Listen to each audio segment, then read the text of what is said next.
Perkembangan kasus Vina dan Eki ini sepertinya sudah mencapai ke bagian yang sudah ke titik terang, teman-teman. Apakah betul yang selama ini diyakini dari kuasa hukum Saka Tatal bahwa ini adalah laka lantas tunggal, tidak ada unsur pidana, ataupun kalau ada unsur pidana, masyarakat menilai sebagian besar bahwa ada rasa ketidakpercayaan bahwa para terpidana adalah betulan pelakunya.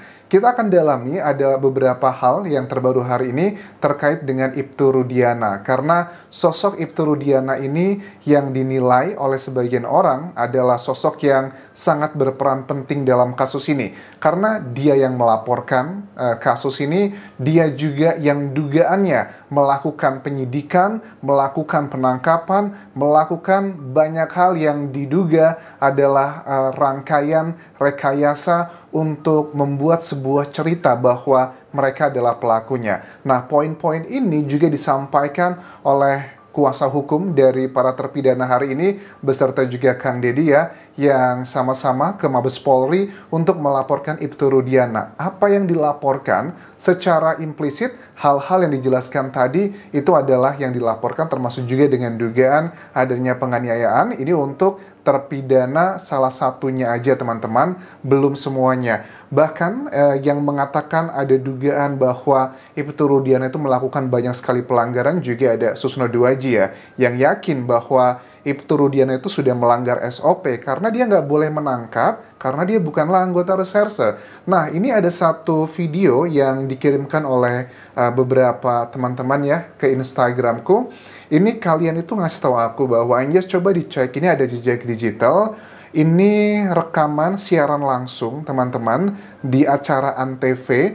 Itu tanggal 24 Agustus 2016, 3 hari sebelum kejadian Vina dan Eki. Waktu itu,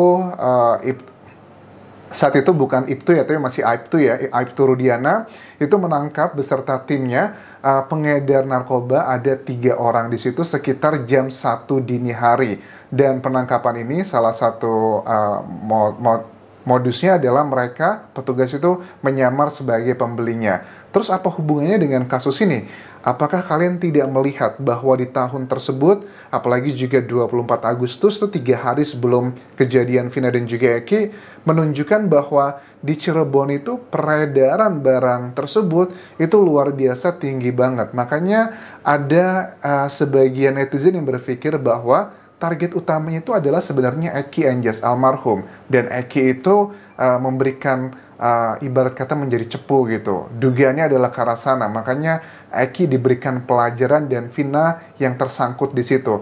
Bahkan juga ada yang mengatakan, kecurigaan netizen, apa jangan-jangan Eki ini masih hidup? Ini semuanya bisa dikonfirmasi dengan tes DNA ya dari otopsi. Kalau aku sih tidak percaya apakah Eki masih hidup atau enggak. Aku yakin karena sudah ada data dari otopsi dan juga visum, dan sebagian warga juga melihat sosok yang dirawat atau diamankan pada saat ditemukan di malam kejadian tersebut. Kenapa baru terpidana Hadi Saputra saja yang melaporkan Ibtu Rudiana?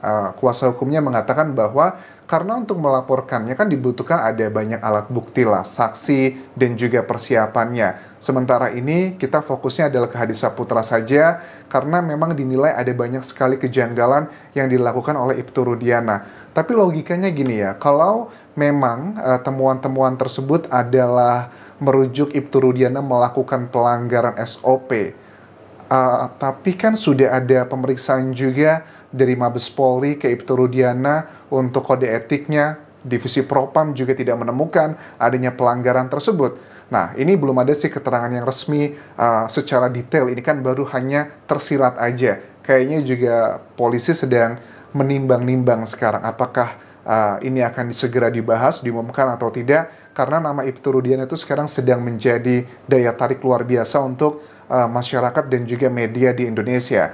Terus ada juga nih hal yang disampaikan dari kuasa hukum Otto Hasibuan yang di tayangan iNews ya, itu kan menunjukkan pertama kali yang dikatakan berkali-kali oleh Ibu Titin, kuasa hukum Saka Tatal.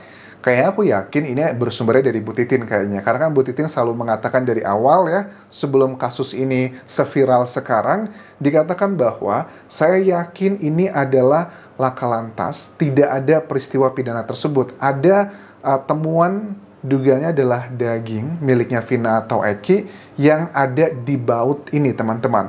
Logikanya di mana sih, Anjas, kalau memang betul itu adalah bagian dari Vina ataupun juga Eki, ada daging di dekat baut, apakah itu menceritakan indikasi tertentu? Nah, salah satu indikasi yang disampaikan oleh Ketua Hasibuan adalah ini adalah indikasi adanya kecelakaan yang terjadi di sana. Karena kan kalau dalam surat dakwaan ataupun juga yang bisa kita baca ya dalam putusan persidangan 8 tahun yang lalu, itu kan dikatakan ada 2 TKP, mungkin 2 atau 3 lah setelah mereka dilempari.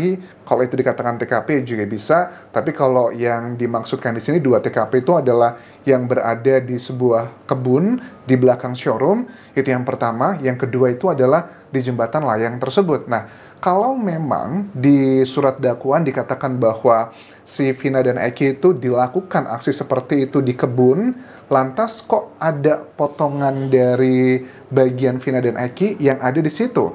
Itu kan tidak masuk akal. Harusnya kalau memang eksekusinya di sana, ya cuma ditaruh doang kan. Harusnya tidak ada yang tersisa. Nah, indikasinya adalah memang betulan telah terjadi peristiwa laka lantas tersebut yang dia terkena bagian-bagian yang ada di bagian jalan tersebut. Itu yang pertama. Yang kedua, di sini juga ditunjukkan ada foto ya. Fotonya ini sebenarnya aku sudah melihat ini, teman-teman, tapi tidak bisa aku tampilkan ya. Fotonya itu memang kelihatan banget si Vina ya. Bagian hidungnya mengeluarkan noda merah, tetapi tidak ada sabetan. Nah, dalam keterangan Ketua Hasibuan pun juga dikatakan, katanya kan ada sabetan, tapi kok tidak ada begitu? Ini hanya bagian merahnya doang, di bagian noda merah. Terus ya bagian bawah memang betul, celana dalamnya melorot, itu adalah salah satu bagian yang memang ada keterangan dan juga bukti yang kuat, tetapi tidak ada hal-hal yang sifatnya sedramatisasi yang mereka katanya menggilir Vina, hal-hal yang mengarah ke situ itu tidak ditemukan. Terus juga mengenai motor yang katanya tidak ada kerusakan sama sekali, ada kan kata Bu Titin bahwa itu ada sebenarnya kayak goresan panjang, yang namanya juga besi katanya. Ya serusaknya tiap peristiwa pasti kan ada cerita berbeda. Tapi let it be dulu, ini bagian yang sedang menjadi perdebatan karena kita pun masyarakat yang sepertinya yakin bahwa para terpidana itu bukanlah pelakunya, juga terpecah menjadi 2. Ada yang masih yakin ini ada unsur pidananya, atau juga ada yang mulai percaya bahwa ini adalah laka lantas murni atau tunggal. Tapi bagi aku pribadi, apapun itu, yang kita punya satu persamaan bahwa kecenderungan masyarakat sekarang menilai para terpidana itu tidak bersalah ya, dengan banyaknya kejanggalan. Dikatakan bahwa dugaannya Ibtu Rudiana ini melakukan kayak pemaksaan gitu ya, menangkap, memaksa, kemudian harus mengikuti alur cerita yang ditulis di papan tulis. Kalau mereka tidak mau mengikuti, mereka habis dilakukan hal-hal yang tidak pantas. Makanya itu adalah salah satu bagian juga yang dilaporkan oleh kuasa hukum dari salah satu terpidana ini ke Mabes Polri atas perlakuan-perlakuan tersebut.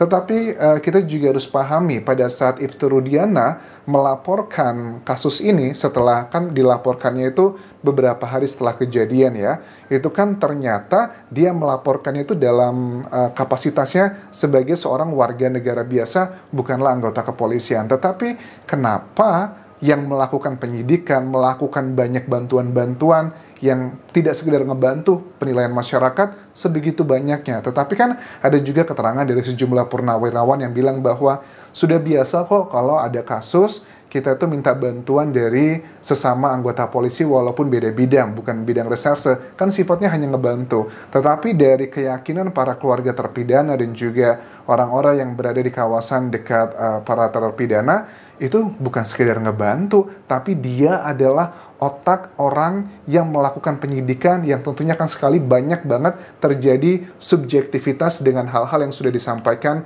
yang kita lihat di media massa, teman-teman. Terus juga satu hal disampaikan oleh Hasibuan bahwa kalau memang mereka melakukan hal tersebut ke Vina dan Eki di belakang showroom di sebuah kebun tersebut, justru anehnya di belakang showroom tempat itu tidak ditemukan noda merah atau hal-hal sejenis seperti yang ditemukan di area yang jembatan tersebut. Itu kan sangat aneh sekali. Jadi ini sudah banyak hal alat-alat bukti yang menurut aku ini lebih sifatnya ilmiah kan ya, lebih scientific. Itu justru malah memang tidak menguatkan apa yang ada dalam surat dakwaan tersebut, misalnya luka. Ini foto-foto ini menurut aku sangat penting ya, dan dikatakan mereka punya foto dalam bentuk yang berwarna, artinya sudah sangat jelas sekali. Dan pernah aku juga ngobrol atau melihat beberapa kasus di Thailand, kayak kasus Teng Monida, untuk menentukan kayak waktu kematian ya, itu kan tidak harus melakukan pengecekan secara langsung karena terkendala masalah mungkin sudah di embalming atau sudah lama. Itu bisa dicek dari foto-fotonya, tingkat pembusukannya seperti apa, itu bisa menentukan kurang lebih gambaran adalah kapan dia meninggal. Nah, dengan foto-foto ini, menurut aku juga bisa dimintai keterangan ahli nanti, apakah luka seperti ini sesuai nggak dengan surat dakwaan. Kemudian luka-luka ini juga harus dicek di bagian area yang sangat sensitif Vina, karena kan ada bagian ke arah situ juga masuk akal atau tidak. Karena selama ini yang kita dengarkan kan baru sekedar opini nggak sih yang disampaikan dari keluarganya Vina, yang mengatakan bahwa misalnya, mohon maaf ya, Marliana, kakaknya Vina, kan bilang bahwa neneknya yang memandikan Vina, mengatakan bahwa pada saat memandikan cucunya itu dilihat bagian itunya itu katanya bengkak sekali. Tapi kan kita nggak ngerti nih, nenek-nenek gitu loh di daerah tidak punya pengetahuan terkait dengan hal-hal yang medis seperti ini. Apakah bengkaknya itu adalah karena proses pembusukan, sudah meninggal dunia, ataukah karena memang ada peristiwa yang dilakukan oleh banyak orang? Atau bahkan juga ada netizen yang bilang, Anjas, kalau kita melakukan hal seperti itu gitu ya, dengan satu orang juga bisa katanya mengalami hal kebengkakan yang seperti itu. Jadi ya, keterangan dari neneknya Vina, mohon maaf, itu juga tidak bisa dijadikan sebagai alat bukti ya, karena kan alat bukti itu ada keterangan saksi, keterangan ahli, keterangan terdakwa, petunjuk, dan juga surat. Karena ini ngomongin soal medis, yang harus memberikan keterangan adalah keterangan ahli, karena nggak bisa bengkaknya versi dia itu yang seperti apa. Terus juga ada hal yang aku juga agak concern pada saat melihat Rasman ya dengan Peggy di perdebatan iNews semalam. Ini Rasman begitu sangat emosional ya kelihatannya. Apalagi dia bilang bahwa masa kita kalah gitu sama netizen yang melakukan hal-hal seperti ini, kita kalah suara padahal kita adalah orang intelektual gitu. Ya, itu adalah sudut pandangnya dia. Tapi menurut aku gini ya, kalau orang yang mengatakan janggal itu mungkin hanya 10-20%, oke lah, masih bisa kita pahami. Tapi kalau sudah yang mengatakan janggal dalam sebuah isu itu lebih dari 50%, bagi aku itu ada sesuatu hal yang unik ya. Rasman pada saat berdialog dengan Peggy berusaha tenang, berusaha santai, tapi tetap ngotot sih ya. Dia menyerang Peggy dengan statement terkait isunya adalah mengenai tato. Kan tatonya menurut Peggy terinspirasi oleh sosok tertentu, tapi Rasman bilang tidak percaya, A, B, C, dan D. Lantas sebenarnya tato ini apa hubungannya sih dengan peristiwa pidana ini? Adakah tato tersebut dituliskan dalam surat dakwaannya? Kalaupun ada, apakah tatonya sama yang dimiliki oleh Peggy? Itu kan juga tidak clear. Dan dia pun juga kesal sama netizen yang mengatakan bahwa saya akan melaporkan, kayaknya sudah melaporkan ya, beberapa akun sosial media yang luar biasa menghina dia. Katanya wajahnya diganti kodok, kemudian bagian area sensitifnya dipotong, terus diganti-ganti dengan aneh. Ya, kita juga nggak bisa munafik ya teman-teman, itu bagian yang tidak benar. Tetapi ya, kita nggak bisa mengontrol juga. Samalah seperti ada pepatah bilang, kita itu hanya punya 2 telinga dan cuma 2 tangan. Kita nggak bisa menutup mulut semua orang, jadi kita bisa menutup telinga kita aja. So, menurut aku buat Rasman, kalau seandainya pun nanti proses ini akan berakhir dengan kemenangan para terpidana, nanti dibebaskan, mereka menang PK-nya, ya tidak usah khawatir. Menurut aku juga kita butuhlah orang seperti Rasman untuk melakukan counterback. Kalau semuanya mendukung isu yang sama, kan kurang begitu bisa mengeksersis apakah benar atau tidak. Cuman ya kita nggak bisa mengontrol, setiap orang kan punya rasa sakit hatinya masing-masing. So, sementara itu yang bisa aku update mengenai kasus ini. Sampai ketemu lagi di video berikutnya. Bye.